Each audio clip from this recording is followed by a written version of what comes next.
Hello dear student, स्वागत है आप लोगों का ऑनलाइन स्टडी क्लास में। आज मैं आप लोगों को क्लास 7 में चैप्टर 15 जिसमें आज मैं आप लोगों को प्रेजेंट इंडेफिनिट टेंस के बारे में बताने जा रहा हूँ। देखा, प्रेजेंट इंडेफिनिट टेंस कैसे आप पहचानेंगे कि ये वाक्य प्रेजेंट इंडेफिनिट टेंस का है। तो आप इसका पहचान जानना है कि अगर हिंदी में कोई वाक्य लिखा हुआ है कैसे जानेंगे। पहचान ये है इसका कि जिस हिंदी वाक्य के क्रिया के अंत में आप ध्यान देंगे कि क्रिया के अंत में बात की जा रही है, यानी उस वाक्य का जो क्रिया दिया गया उसके अंत में। तो जिस हिंदी वाक्य के क्रिया के अंत में ता है, ती है, ते है, ता हूं, ती हूं दिया हो तो वो हमारा प्रेजेंट इंडेफिनिट टेंस होता है। अपूर्ण वर्तमान, अपूर्ण नहीं, सामान्य वर्तमान काल कहते हैं। सामान्य वर्तमान काल इंडेफिनिट दिया है, अनिश्चित कार्य का होना या न होना अनिश्चित पाया जाता है, तो वही होता है सामान्य वर्तमान काल, प्रेजेंट इंडेफिनिट टेंस। पहचान हिंदी में एक बार फिर हम लिख के ही बता दे रहे हैं कि क्रिया के अंत में ता है, ती है, ते है, ता हूं, ती हूं। अगर क्रिया के अंत में ये दिया है तो वो वाक्य हमारा प्रेजेंट इंडेफिनिट टेंस होता है। ये तो रहा हिंदी में कि आप कैसे पहचानेंगे। चलिए, हिंदी में अगर ये आप जानते हैं इसका पहचान तो हिंदी में समझ जाएंगे, लेकिन इंग्लिश में अगर वही वाक्य लिखा है तो कैसे पहचानेंगे कि वो प्रेजेंट इंडेफिनिट टेंस का है। तो इसके लिए इसके कुछ रूल्स हैं और वो रूल्स आपको याद करना पड़ेगा। तो रूल्स है पहला, आप पहला रूल लिखेंगे। हिंदी का पहचान ये हो गया, अब अंग्रेजी में भी आप पहचान जाएं, इसके लिए आपको रूल याद करना पड़ेगा। तो पहला रूल है वो भी अफर्मेटिव सेंटेंस के लिए, अफर्मेटिव सेंटेंस। अफर्मेटिव सेंटेंसेस के लिए क्या होगा, पहला रूल है कि ही, सी, इट तथा सिंगुलर नंबर सब्जेक्ट के साथ V1 में यस अथवा ईएस का प्रयोग और I we you they, I we you they और प्लूरल नंबर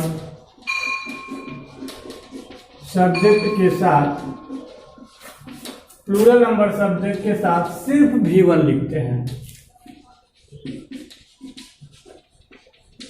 V1 का प्रयोग करते हैं, ये याद रखेंगे। अगर ये पहला रूल आप याद कर लेते हैं तो आप ये पहचान जाएंगे कि ये प्रेजेंट इंडेफिनिट कॉन्फर्मेटिव सेंटेंस है।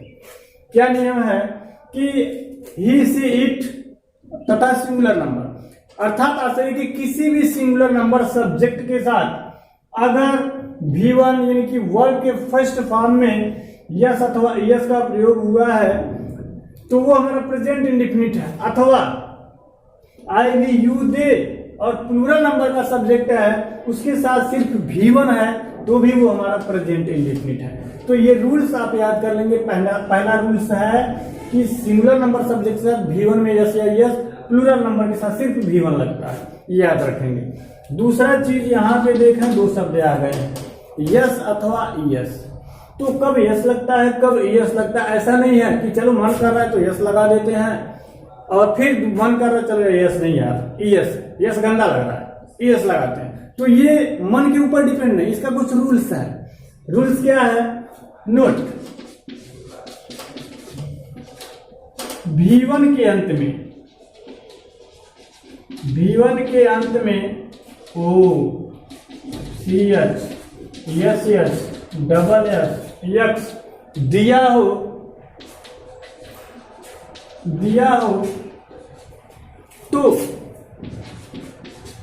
तो यस लगाते हैं, बाकी सब में यस लगा देते हैं। बस यही अंतर है, ये ध्यान रखेंगे। अगर वर्ब्स के अंत में ये सब दिए हो तो यस, नहीं तो यस। Is it clear? तो आप इसे याद कर लेंगे या अफर्मेटिव के लिए। अब आते हैं एग्जाम्पल में।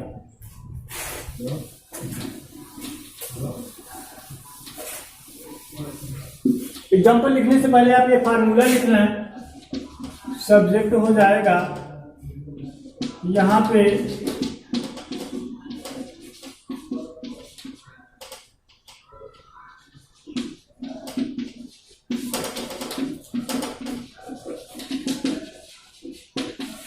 ये फार्मूला है। जैसे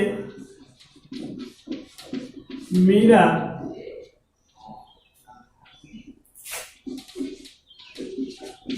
दूध पसंद करती है।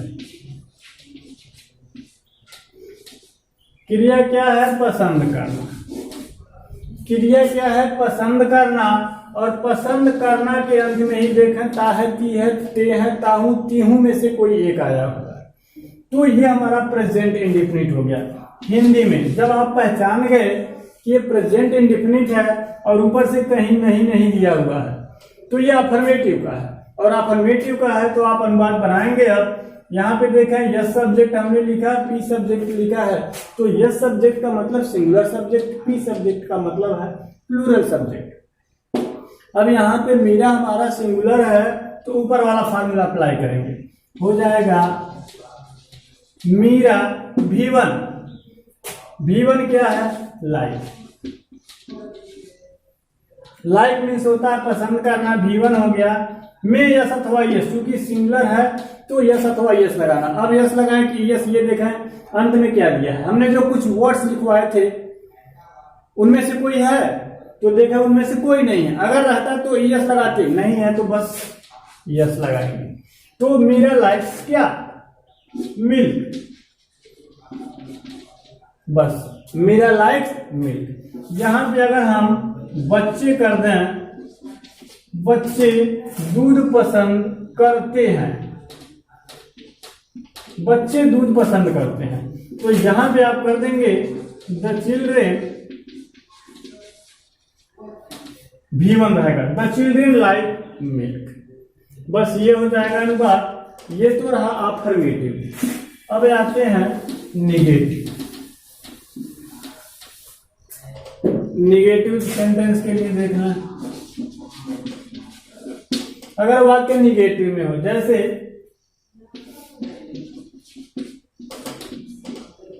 राधा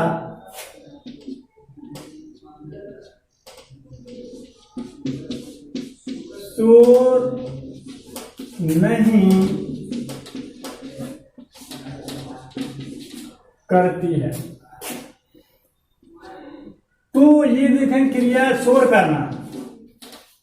शोर करना वर्ब हो गया और उसका अंग्रेजी होता है मेक अ नॉइस। शोर करना, मेक अ नॉइस। शोर करना, मेक अ नॉइस, शोर करना, ये हो जाएगा। और इसी के अंत में ता है, ती है, ते है, ताहू, तीहू में से कोई एक दिया हुआ। प्रेजेंट इंडिफिनिट हुआ। अनुवाद बनाएंगे, सब्जेक्ट हमारा सिंगुलर है तो हो जाएगा राधा। नहीं आया है, निगेटिव है, तो इसका अनुवाद बनाने के लिए हम किसका प्रयोग करेंगे? डू अथवा डज, इसमें से कोई एक यूज करेंगे। तो ये निगेटिव का अनुवाद बनाने से पहले आप ये जान लें, आप ये याद कर लेंगे कि अगर सब्जेक्ट हमारा सिंगुलर नंबर का है, यानी कि ही, सी, इट अथवा किसी भी सिंगुलर नंबर का कोई सब्जेक्ट दिया हुआ है, तो उसके साथ हम एक हेल्पिंग वर्ब लगाते हैं। हेल्पिंग वर्ब होता है क्या? डज। और अगर आई भी यू दे अथवा कोई भी प्लूरल नंबर का सब्जेक्ट है तो उसके साथ हम लगाते हैं डू। उसके बाद जब ये सहायक क्रिया लिख देते हैं तो नॉट आता है और उसके बाद सिर्फ V1, यहाँ पे ऐसा अथवा ये से कोई मतलब नहीं है। सहायक क्रिया नॉट V1, उसके बाद ऑब्जेक्ट, उसके बाद अदर वर्ड, और लेकिन इससे पहले हमारा क्या होगा, सब्जेक्ट। अब यहाँ पे देखें ये यस सब्जेक्ट हम लिखेंगे और यहाँ पे लिखेंगे P subject. Yes subject P subject का मतलब हमने पहले ही बता दिया है, और डू या डज देख लिया। यहाँ पर पी सब्जेक्ट के साथ सिर्फ V1 था, यस सब्जेक्ट के साथ क्या था, V1 में यस अथवा यस था अफर्मेटिव सेंटेंस में, लेकिन यहाँ पे निगेटिव है तो थोड़ा सा चेंज हो जाता है। निगेटिव के लिए हम नॉट लगाएंगे, एक हेल्पिंग वर्ब आ जाएगा। हेल्पिंग वर्ब क्या आ जाएगा, डू। हेल्पिंग वर्ब आ जाता है डू, तो डू लिखेंगे। डू देखें यहाँ पे लिखा हुआ है। अब चूंकि सिंगुलर नंबर के साथ V1 में यस अथवा यस अफर्मेटिव में लगता है तो वही यस या यस इसके साथ न लगा करके हम यहां पर लगा देते हैं। अब यस क्यों लगाते हैं, क्योंकि अंत में इसकी ओ है, तो एक सहायक क्रिया हमारा बन जाता है ये डू और डज। ये सहायक क्रिया हमारा बन गया, डू और डज हो गया।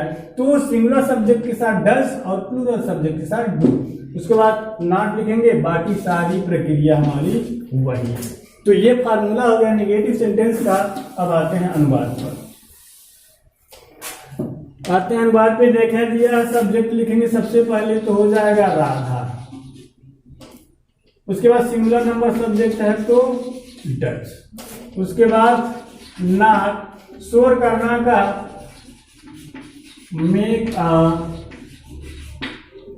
Radha does not make a noise, Radha शोर नहीं करती। तो ये निगेटिव सेंटेंस के लिए आप हेल्पिंग वर्ब लिखेंगे और उसके बाद नॉट लिखेंगे।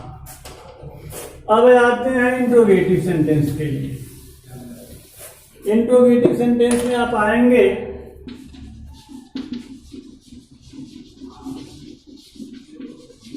इंट्रोगेटिव सेंटेंस, प्रश्नवाचक वाक्य। अब आपको कई बार ये बताया जा चुका है कि प्रश्नवाचक वाक्य हमारे दो प्रकार के होते हैं। एक होता है यस या नो टाइप, और दूसरा होता है WS टाइप। ये दो प्रकार के होते हैं। यस या नो टाइप क्या होता है, जिसका जवाब हाँ या ना में दिया जाता है। यस या नो टाइप जिसका जवाब क्वेश्चन वर्ड का उत्तर देने या उत्तर दे करके हम करते हैं तो वो हमारा यह WS टाइप होता है। जो यस या नो टाइप होता है वो हेल्पिंग वर्ब से स्टार्ट होता है, ये ध्यान रखेंगे। जो WS टाइप होता है वो क्वेश्चन वर्ड से स्टार्ट होता है। तो अनुवाद कैसे बनता है आइए देखते हैं। अगर वाक्य यस या नो टाइप का है,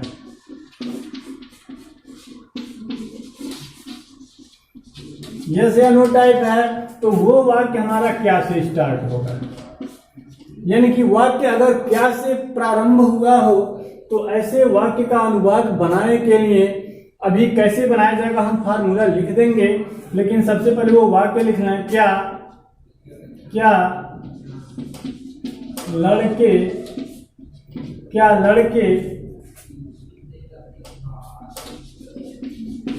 खाना नहीं खाते हैं। क्या लड़के खाना नहीं खाते हैं, वाक्य क्या से स्टार्ट हुआ है। सबसे पहले फार्मूला लिखेंगे आप, डू अथवा डज अथवा डू लिखेंगे। उसके बाद लिखेंगे आप सब्जेक्ट, उसके बाद लिखेंगे नॉट, उसके बाद लिखेंगे V1 ऑब्जेक्ट। ये फार्मूला देखिए कुछ नहीं है। जो इसके पहले जो वाक्य था ये था, यहां पर था, जो अफर्मेटिव में था, असर्टिव में था। असर्टिव का चाहे वो अफर्मेटिव हो चाहे निगेटिव हो, स्पेशली निगेटिव। अफर्मेटिव में तो सीधे असत हुआ ये फॉर्म लगता है या V1 लगता है। निगेटिव में तो जो ये था तो ये डू या डज यहां पे आया हुआ था, लेकिन जब इंट्रोगेटिव आ जाएगा तो बाकी सारी प्रक्रिया वही रहेगी, सिर्फ यही चीज उठ करके पहले आ जाएगा। कब? जब वाक्य क्या से प्रारंभ होगा। और अगर प्रश्नवाचक शब्द बीच में आएंगे तो क्वेश्चन वर्ड पहले आ जाएगा। बस इतना ही अंतर है, क्या से शुरू होगा तो हेल्पिंग वर्ड पहले, क्वेश्चन वर्ड बीच में आएगा तो क्वेश्चन वर्ड पहले, बाकी सारी प्रक्रिया वही है। तो आप अनुवाद बनाएंगे, क्या लड़के खाना नहीं खाते हैं, डू लिखेंगे क्योंकि ये प्लूरल नंबर है। Do the boys not eat food, क्या बच्चे खाना नहीं खाते हैं? Do the boys not eat food. ये हो गया। प्रश्नवाचक शब्द बीच में आ जाए, प्रश्नवाचक शब्द बीच में आ जाए, जैसे तुम कहाँ रहते हो, प्रश्नवाचक शब्द देखें बीच में आया कहाँ, तो सबसे पहले उसका अंग्रेजी लिखिए वेयर। उसके बाद हेल्पिंग वर्ड, हेल्पिंग वर्ड इसके अकॉर्डिंग लगेगा। यू प्लूरल नंबर में आता है, वेयर डू यू। उसके बाद तुम कहाँ रहते हो, तो वेयर डू यू रहना का अंग्रेजी लिव। तुम कहाँ रहते हो, वेयर डू यू लिव। तुम कहाँ जाते हो, वेयर डू यू।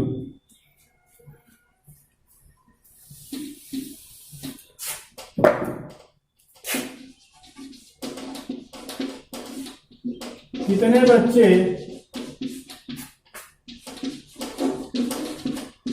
स्कूल नहीं जाते हैं, कितने बच्चे स्कूल नहीं जाते हैं, इससे लग रहा है प्रेजेंट इंडेफिनिट का है। और ऐसे अनुवाद बनाते हैं कि कोई ध्यान रखेंगे, अगर वाक्य में कितना कितने दिया हो तो इससे संबंधित नाम भी साथ लिखते हैं। तो हाउ मेनी चिल्ड्रेन, उसके बाद डू, चूंकि ये सब्जेक्ट का भी काम कर रहा है, तो how many children do not go to school, कितने बच्चे स्कूल नहीं जाते हैं। तो ये रहा अनुवाद। अब हम ये उम्मीद करते हैं कि आपको प्रेजेंट इंडेफिनिट टेंस को हिंदी में पहचानना और इंग्लिश में भी पहचानना, या इंग्लिश से हिंदी में अनुवाद बनाना, या हिंदी से इंग्लिश में अनुवाद बनाना आ गया होगा। अगर कहीं कोई दिक्कत हो तो आप इस वीडियो को पुनः देख सकते हैं। धन्यवाद।